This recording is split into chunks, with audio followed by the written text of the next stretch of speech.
आज जो मैं आपको कहानी सुनाऊंगी वो एक नारियल वाले की है। एक दिन एक नारियल बेचने वाले आदमी की खुशकिस्मती थी कि इसके पास मामूल से ज्यादा रश था, जिसकी वजह से इसके बहुत से नारियल बिक चुके थे। और अब वो अपनी घोड़ा गाड़ी लेकर एक किनारे पर आ खड़ा हुआ और करीबी एक गांव का रुख करने का सोचने लगा। अभी वो अपना सफर शुरू करने ही वाला था कि इसने एक नौजवान लड़के को अपनी गाड़ी के पास खड़ा देखा। इसने इस लड़के से पूछा, क्या तुम जानते हो कि गांव पहुंचने में कितना वक्त लगेगा?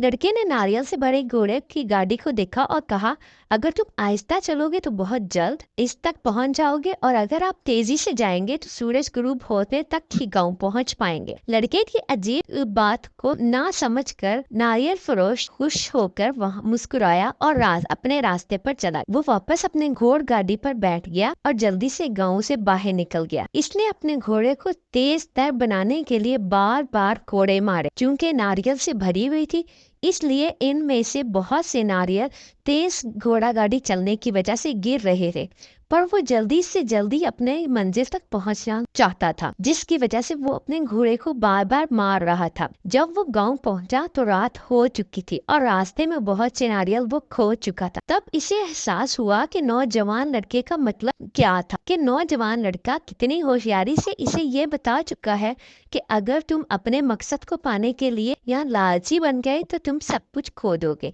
यही नारियल बेचने वाले ने किया कि जल्दी गांव पहुंचने की गर्ज से उसने अपनी घोड़ा गाड़ी को जल्दी जल्दी उगाया, जिससे ना सिर्फ उसका वक्त जाया हुआ बल्कि वो अपने बहुत से नारियल भी खो चुका था। ये तो प्यारे बच्चों, हमें भी चाहिए कि हम अपने किसी भी काम में लालची ना दिखाएं, उसको आराम और तसल्ली से करें ताकि वो काम अच्छे से हो जाए। Thanks for watching, friends.